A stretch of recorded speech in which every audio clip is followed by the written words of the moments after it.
We're not telling you what we just cracked open, but something was just cracked open. It's up for you to decide. Really, it's Pepsi, but it's up for you to decide. God damn it. This podcast is in no way sponsored by Pepsi. I love that we're doing an episode about Lenin and the Bolshevik Revolution, but we're also just alluding to having some sponsor or something. I mean, yeah, but that's just a version of the, oh, you're a socialist? Well, you own X. Well, you're a socialist? Oh, you're drinking Pepsi. Oh, you have a smartphone. You participate in society. Very interesting. Yeah, unfortunately, that's just kind of how society works. Not to mention, like, I don't know anybody who's a hardcore socialist who's against products. Yeah, it's just anything can be made under any ism.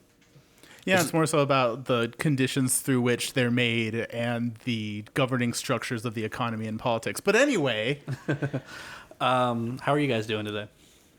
I'm doing all right. It's glad to be back here recording with you guys. Like, that's like one of the highlights of my week.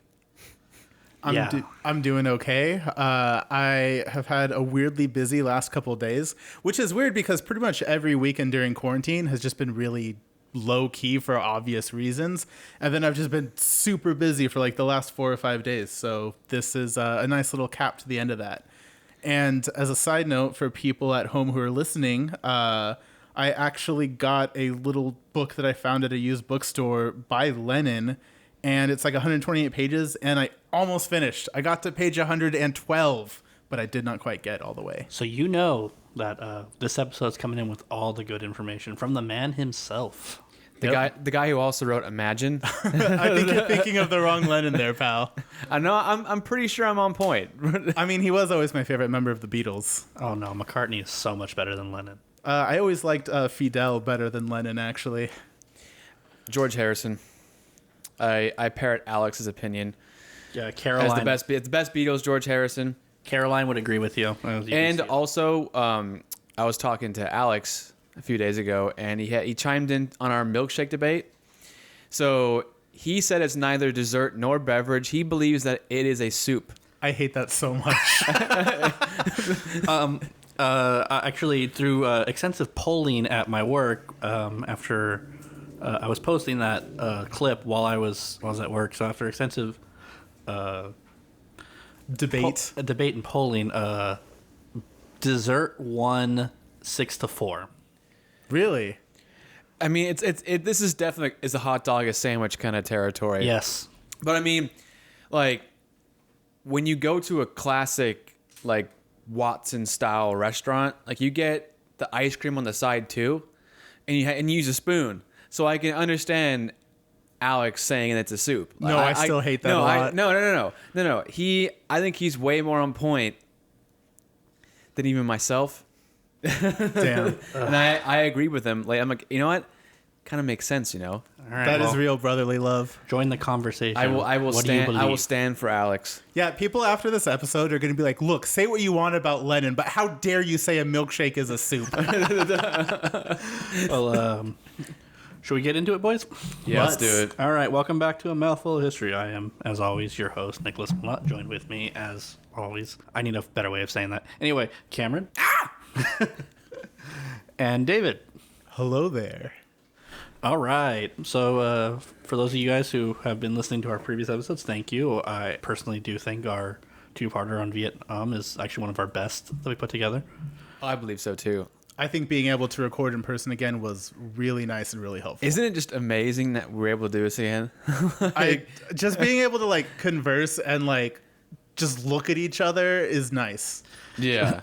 Yeah, it also helps a lot of less interruptions on the last one because of that. And just better, like, we can just raise our hands, be like, hey, could I... Yeah, and we're not like delaying. It's not like I'm speaking and Cameron's speaking just because our feed is delayed and we don't know the other person is speaking and we're accidentally talking over each other. Yeah, none of that. None of having to worry about that. All right, so today, because, you know, we're filthy, filthy communist ourselves, we are going to stay with that vague theme, and we're going to hop over to the country that really got the whole communist ball rolling in terms of on a big countrywide scale, and that would be Russia. But before we can talk about Lenin, the man himself, I think it's important to know how we got there. So, Cameron, do you want to introduce Russia pre-revolution? Yeah, so Russia were the Johnny-come-latelys of Europe. Everything that happened in Western Europe first happened with Russia like hundreds of years later. So I feel like we really have to start this out with Peter the Great, because he was the guy that wanted to make Russia great. So he spent a lot of his time in Western Europe trying to take notes and seeing what other of these like big Western European powers were doing. You know, navy stuff, military stuff, societal stuff. And he does make a breakthrough when he defeats the Swedish in the late 1600s. One of the greatest military accomplishments of all time. Yeah, and he puts Russia on this map. You know, Russia is starting to become a major player, but he would never really achieve what he wanted for his country because Russia was also impoverished. And the population consisted of a lot of landless peasantry at the time. It was still a backstop of conservative values. I mean, Orthodox Church, you know, monarchy, post, you know, revolutions of 1848. They didn't want revolutions to happen. But here is an odd thing that I myself learned about, but then I also taught my students when I was student teaching. That's long gone. Russia still practiced serfdom until the 19th century, a practice in which peasants would tend their land and then turnovers from the part for the landlords. For the record, for all you people out there, serfdom ended in Europe. Basically, there was really no serfdom in the rest of Europe post 17th century. Yeah, to explain myself better, serfdom was the practice of peasants tilling the land for the landlords and getting some money given back or some like food given back. Basically, the practice ended in the Middle Ages in Western Europe. It didn't really end for the Russians until 1861 when Tsar Alexander abolished it. And that was the big moment for the Russian peasantry. Yeah, but like it's weird to think about it like that way. 1861, you said? Yes. Just for context, England and France, and not a united Germany, not yet anyway, but they're going through industry. The United States is in the middle of its civil war, but is also industrializing. Not a power yet, wouldn't even be a major player on the world stage for another 70 years, but Russia is supposed to be one of like the major 5 powers of Europe, and they're abolishing serfdom while England and France and Prussia, they're going through like heavy industry and modernizing. They're like a few laps ahead of Russia right now. Shout out to Prussia, by the way. You are dearly missed. Yeah, I mean, what better way to imitate Russia than put a P in front of your name? Right? No, we're not Russia. We're pro-Russia. So wait, are you saying Prussia's pro-Russia? I don't even know what I'm saying. But the big thing with the abolition of serfdom in 1861 for the Russians, it gives peasants the ability to organize because they don't have to work for landlords anymore. And so we see this society that abandoned feudalism, and then now the peasants, they need to do something, and hence going back to organizing. But Dave, I think you can elaborate on this more than I could at this point. Yeah, so this is just a really weird mixture of a society that's starting to industrialize, but like we were just talking about, there are still these very strong remnants of a feudal society, because when you change the structure of society, it doesn't just happen where you pass a law and then the very next day everything is different. And so Russia at this time is having these factories being built, these trains spreading across Russia, but there are still these remnants of feudal society, including like an aristocracy that just doesn't know what the hell's going on. You can't say, okay, serfdom is abolished and then not give them something to do. You like, okay, you're not tied to the land anymore, but good luck. Right, yeah, you're just being set into the ether. But this is a really big subject, or set of subjects, I guess you could say, in a lot of Russian literature from the time. So, you know, we have the super celebrated Russian authors like Tolstoy and Dostoevsky, and they grapple with a lot of these ideas. And so I actually, by coincidence, not even planning this for the episode or anything, before I read the little Lenin book that I just read that I found at the bookstore, I was reading Dostoevsky's The Idiot. And there are a few times where that like explicitly becomes a topic of conversation among the characters in that book. Here's a little dialogue between a sort of aristocrat who's kind of stuck in the past and someone who's more accepting of the way things are going. I'll just read that dialogue real quick, starting with the person who is the more traditional aristocrat. I challenge you all now, all you atheists. With what will you save the world? And where have you found a normal line of progress for it? You men of science, of industry, of cooperation, labor wage, and all the rest of it. With what? With credit? What's credit? Where will credit take you? And then another character responds, but at least it leads to general solidarity and a balance of interests. And then the original person responds, that's all, without recognizing any moral basis except the satisfaction of individual egoism and material necessity. Universal peace, universal happiness from necessity. Do I understand you right, my dear sir, may I venture to ask? And then finally, but the universal necessity of living, eating, and drinking, and a complete scientific, in fact, conviction that these necessities are not satisfied without association and solidarity of interests is, I believe, a sufficiently powerful idea to serve as a basis and spring of life for future ages of humanity. So kind of grappling with the fact that, on the one hand, with all these new ways of progress, there is this sort of cold industry that doesn't really value anything, and that's the capitalist efficiency that's coming to Russia that is industrializing and modernizing things, but it also doesn't hold anything as sacred other than money. However, they're talking about cooperation, and that's kind of the other side of it, because when you have workers start to come together, there's cooperation, class consciousness, and all that. And so there's that sort of good side and bad side of, again, what we'll call modernization, even though that's a very complicated label, but that's a subject for another episode. It was in competition with the fading sort of Christian aristocratic system before that was so entrenched in Russia. It's funny hearing you say all that stuff. You can just, in that dialogue, hear the person stuck in his ways just trying to hold on to whatever tradition is left. And that's great because it just gives you a perfect sense of what was going on at the time. Because we know in history, nothing changes. Am I right? Oh, it's, yeah, no, totally. Nothing changes. Nothing changes. Nothing Everything stays the Checkmate. same. We're done. We're still living in feudalism to this day. I mean, we can debate technological progress and social progress. Has technology kept up with morality and social values, or has social values and moral values kept up with technology? Exactly. That's a whole nother thing, because you can say, oh, technology's caught up, but we're still like trained killers with like the military. Right. We're killing more people with quote More unquote better, efficiently. more efficient weaponry. So we abolish serfs, and I'm assuming, mostly because I know Cameron's about to tell me, that at least some of the bigger cities tend to take to modernizing a little bit better than the smaller ones. yeah, again, the Johnny-come-lately story with Russia. So by 1890 to 1910, cities like Moscow and St. Petersburg swelled because most, if not all, work is now centralized in factories. So because we see it across the world, at least Western Europe and the United States, where everything's moving away from the farm to the cities. As a result, they are experiencing what the rest of Western Europe felt during the early 1800s. People are living in poor conditions, working in terrible factories, living situations absolutely terrible, poor wages, and the use of child labor, because for our listeners out there, most machines in factories were made specifically for kids to use. jeez. It's funny that all this is happening with all this fast modernizing of the country. It's a good thing they have all the time in the world. There's not a major world crisis about to happen that would really benefit them if they were a little bit further ahead. Oh, could you imagine?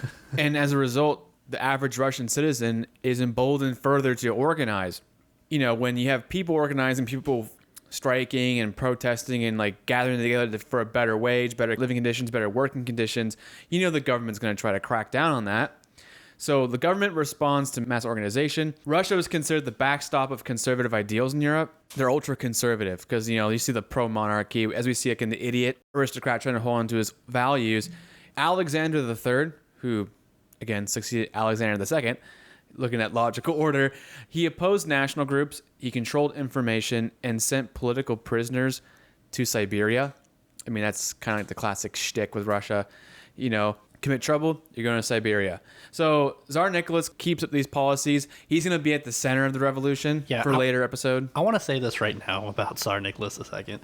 There is probably historically not, at least in like the last 200 years, a worse head of state than Tsar Nicholas II. Tsar Nicholas II and his family are martyrs of like the Russian Orthodox Church, and I get it because of the way they died, but also fuck the Romanovs. The Romanovs are terrible. The Romanovs watched all this happen. They basically controlled the country for 400 years up to the revolution. They're the worst examples. And yeah, all monarchy is bad, but they're the worst examples of people who, if they weren't born into this, would have been worthless. That's what they are. They're fucking worthless. Well, I mean, they're actually related. That whole Romanov family is actually related to Queen Victoria. Like, all the monarchies of Europe are interrelated. Yeah, I guess this is like a bigger thing, but all monarchies, these are the most worthless pieces of shit on the planet who only have their position because they were born into it. Fuck them. That still reminds me of what our high school history teacher, Mr. Green, used to say, where he said that he would take the British royal... By the way, he was British. He would take the whole royal family out back and shoot them. Except for the queen. So I wouldn't waste a bullet on her old ass. I'd just kick her down a flight of stairs. Oh my Every God. time he said that in class, everyone would lose their shit. Actually posted on his walls, there were pictures of like the queen and the royal family just having like the worst shit happen to them. Like, he hated royal family. So I remember the one time his father came and he still lived in England, and like he would hear his son go off on the royal family, he would just look so distraught. Yeah. It's also kind of funny too, because like Mr. Green was no radical whatsoever. I loved his hate for the royal family, but I have no idea where it came from. I think he's like typical social democrat. If I had to guess where his politics stood, Probably like a pre-Tony Blair Laborite, maybe.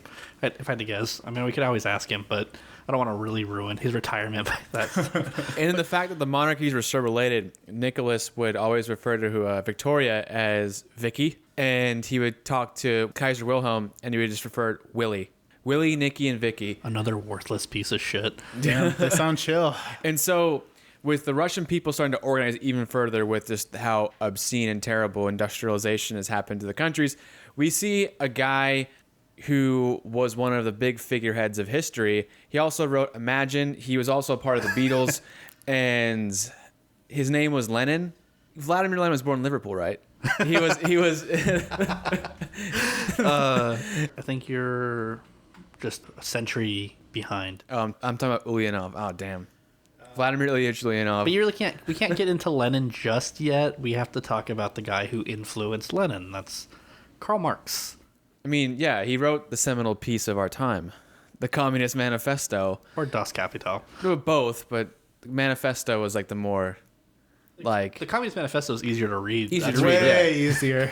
Yeah, and so Karl Marx talks about the haves and have-nots, the bourgeoisie and the proletariat, how the bourgeoisie is screwing over the proletariat got to rise up, organize, take down the bourgeoisie, and there's a lot to it.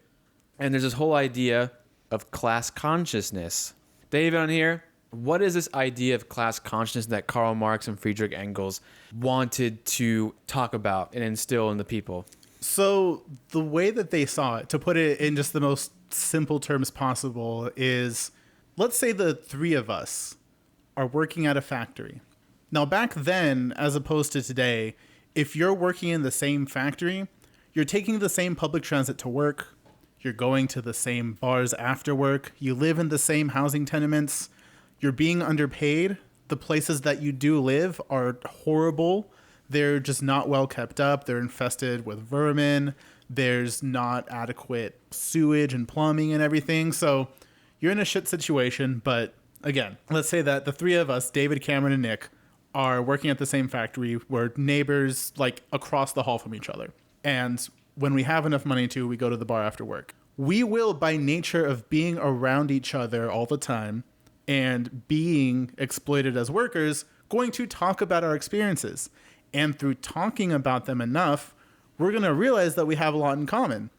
And we're going to talk to our other coworkers We're going to be talking to our neighbors, because back then people talked to their neighbors.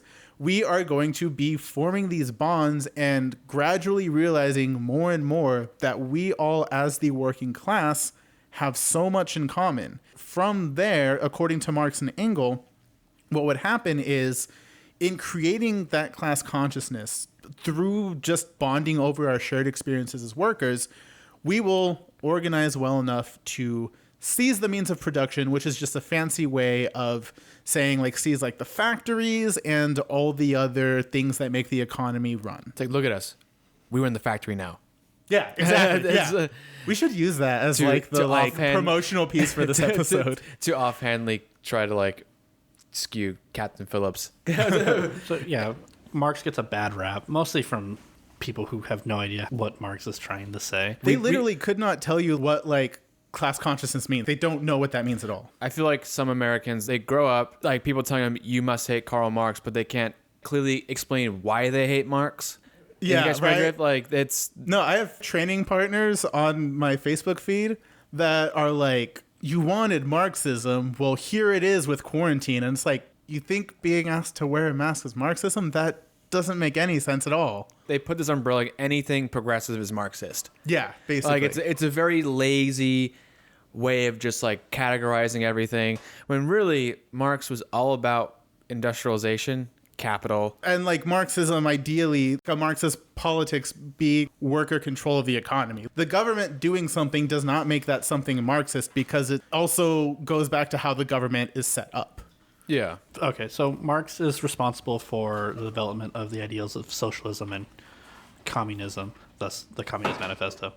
Those are words. There's more stuff behind it, but that's actually not the point of what we're trying to get at right now. Yeah, and also I'm not sure if any two people like 100% agree on like difference in meaning between socialism and communism and stuff. From what I understand, socialism is supposed to be the middle ground to get to communism. I know from a personal standpoint, maybe this makes me a bad leftist, I'm fine stopping at socialism. Yeah, I mean, I would generally call myself socialist, but I'm willing to admit that's because I haven't read a million books about what the exact difference is. I've read some Emma Goldman, like some excerpts on her. She's really good at like anarchism and like, yeah, she's like a left-wing anarchist. Yeah, right? left-wing. Like I think the most influential woman writer of the 20th century for me. It's like socialism and communism. It's like a very like, I wouldn't say fine line, but there's like, because socialism is usually like state-owned, sort of like that's nationalization of businesses. At least when I think of socialism, there's still a governing apparatus, whereas communism, like by lower definition, the people own the means of production. It's a classless society. I think it's best summed up in the phrase "the dictatorship of the proletariat." Yeah. There are differences between socialism and communism, but there is not like a fine line, but there's like subtlety. Like there's some sort of line, but we probably shouldn't get too into the weeds, because I know I'm just confusing myself trying to think about it. No, I get you. But those are like socialism and communism that's what Marx is mostly associated with, and it would influence Lenin. Lenin would actually start off as a strict traditional Marxist, that he would eventually develop his own brand of Marxism. And then he'd meet Paul McCartney and join the Quarrymen. Yeah, I consider my leftist tendency to be Marxist-Leninist McCartneyist. Lenin McCartneyist. But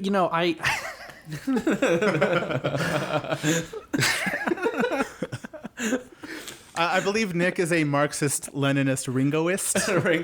No, he's all Pete Best. How dare. It's interesting because I actually think, other than Marx himself, Lenin is the most important thinker in terms of that Marxism, that strain of Marxism. But the audience has to know, who is Vladimir Lenin? Vladimir Lenin is, first off, that's not his actual name. He was born Vladimir Ilyich Ulyanov. He's not from he is from a poor family, but not like dirt poor. His family is still able to send him to law school and things like that. He's actually radicalized through certain experiences, one of them being his brother. His brother tries to assassinate. Actually, they don't even try to assassinate. They have a plan to assassinate the Tsar. It falls apart. I think they get sold out. He's found. He's executed. One of the things that would help really radicalize him. He would also be around a lot of people, and we'll get to this more, Lenin's backstory in the next episode, but be around people, and he would start to like get into Marxism. He actually was helped publish the first Russian version of the Communist Manifesto in Russian so that he could spread it out. But more importantly for this episode, he's one of the founders of the Bolshevik Party. Yeah, so we have to understand how the Bolsheviks, like the creation of the party. Lenin was actually exiled to Siberia when he was arrested for printing an illegal left-wing paper in most conservative governments. He has no trial, and he's sentenced to prison in Siberia, but then he flees Russia entirely, and he finds himself in England. So with a bunch of exiled Russians, other Russians who have fled the Soviet Union, and not the Soviet Union, that's way too far ahead. So the Spoiler alert. Spoiler alert. So him and other Russians, they decide to create the Marxist Social Democratic Labor Party. And there are two factions, the Bolsheviks, who are more radical, and the Mensheviks, who are more moderate. Side note, Bolshevik means majority, and Menshevik means minority. And actually, funny enough, the Bolsheviks were the minority party, but they were smart enough to know that branding matters. Damn. Well, the Mensheviks were like the incremental change, you know? Yeah, they were the reformists versus the revolutionaries. Yeah, they were like the Girondins. They were the moderates. And so Lenin he writes his pamphlet in 1902. It's called What Needs to Be Done. And so Vladimir Lenin argued that a professional group of revolutionaries, a vanguard class, is needed to bring socialism and communism to Russia, to the ideas and implement it in the workers' brains. Because here's the reason.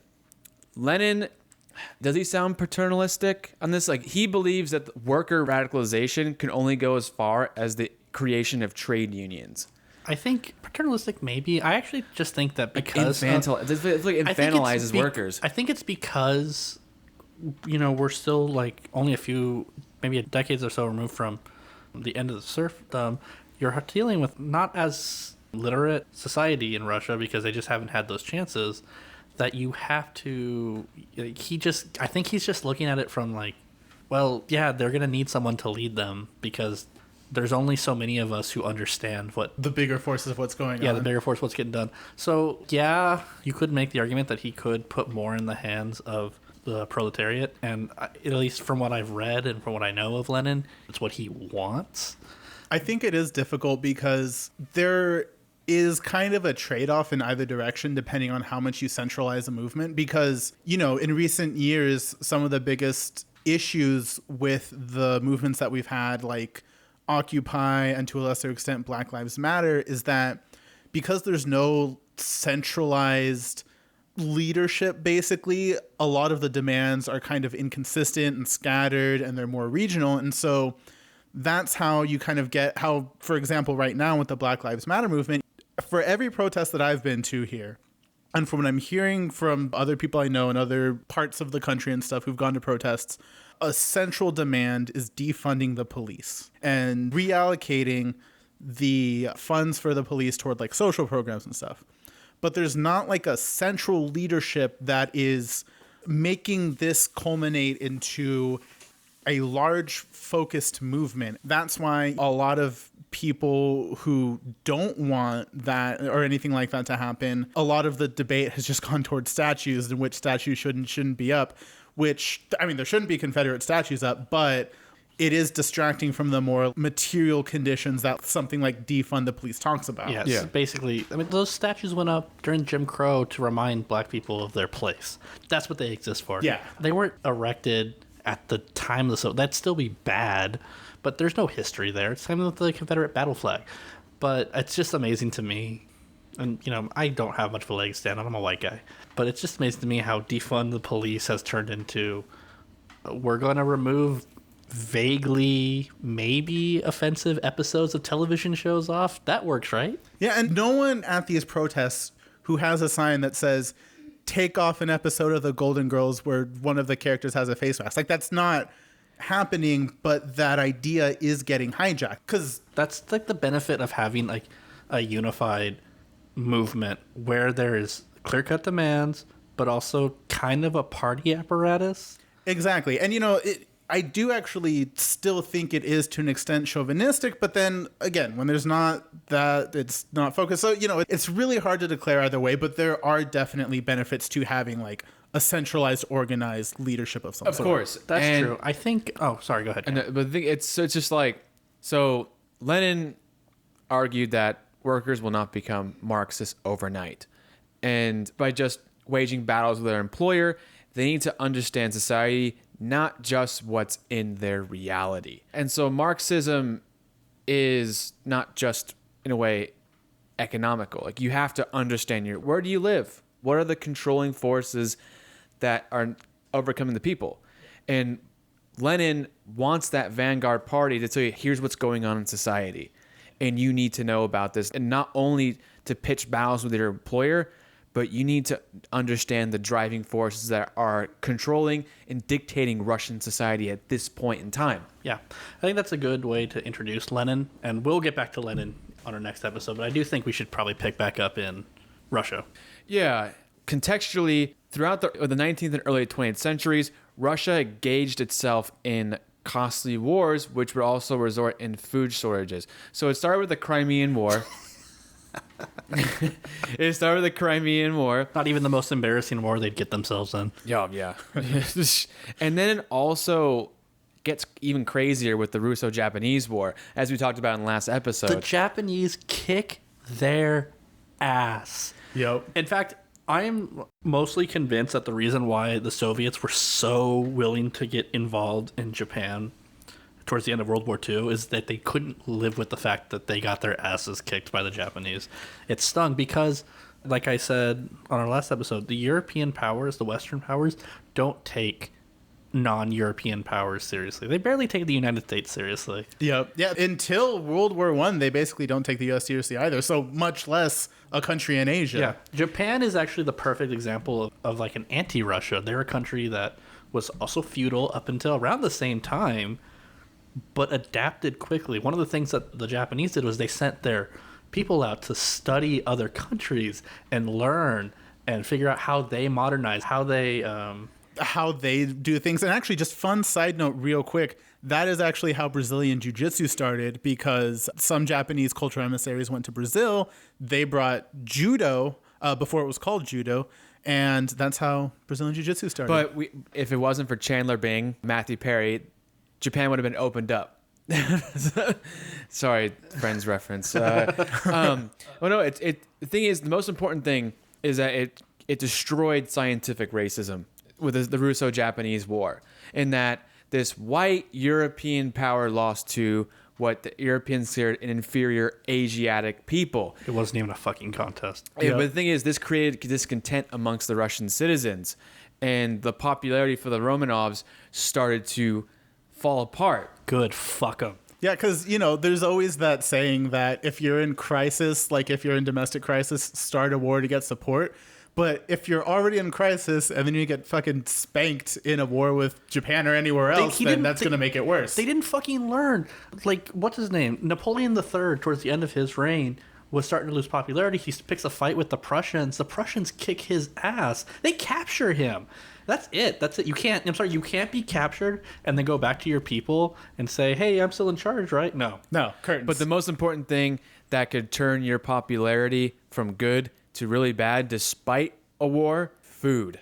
So a lot of food in Russia is being sent to the army and not to the people. So there are massive food shortages amongst the peasant population.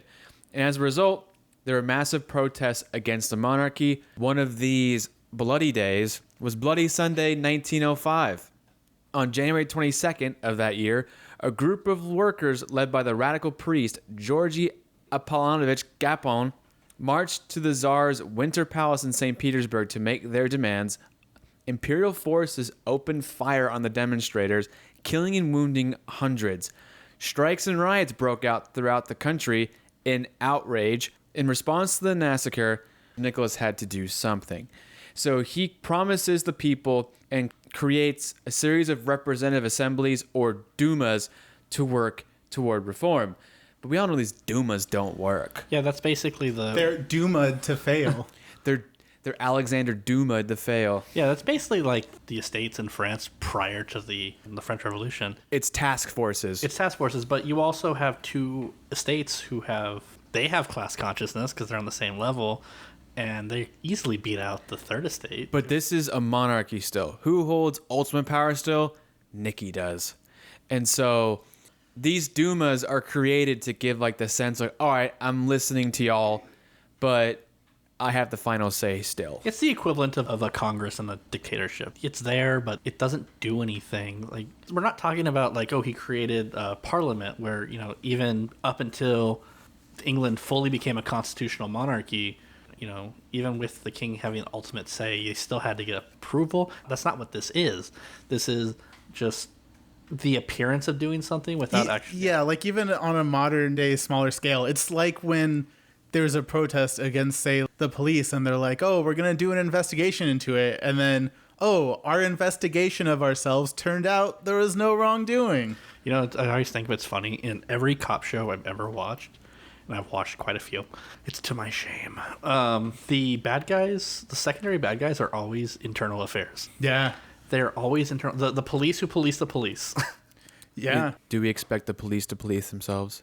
No. But like internal affairs' whole job is, hey, you guys are doing wrong. We have to punish you. But they're always treated so poorly and so underfunded in terms of other police departments that they can't really do anything. Yeah. Nor do they really want to. But But that's this is- in theory but- what they're supposed to do. But this is the tip of the iceberg.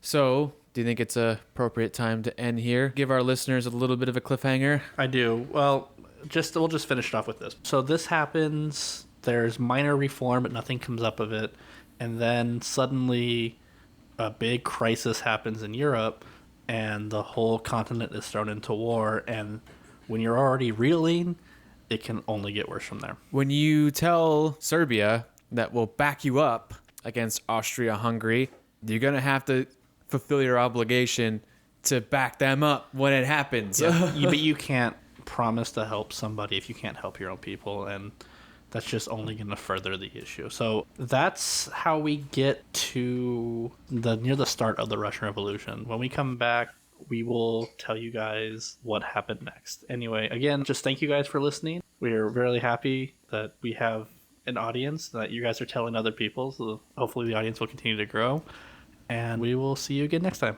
Thanks for listening, everyone. Thank you so much. Bye.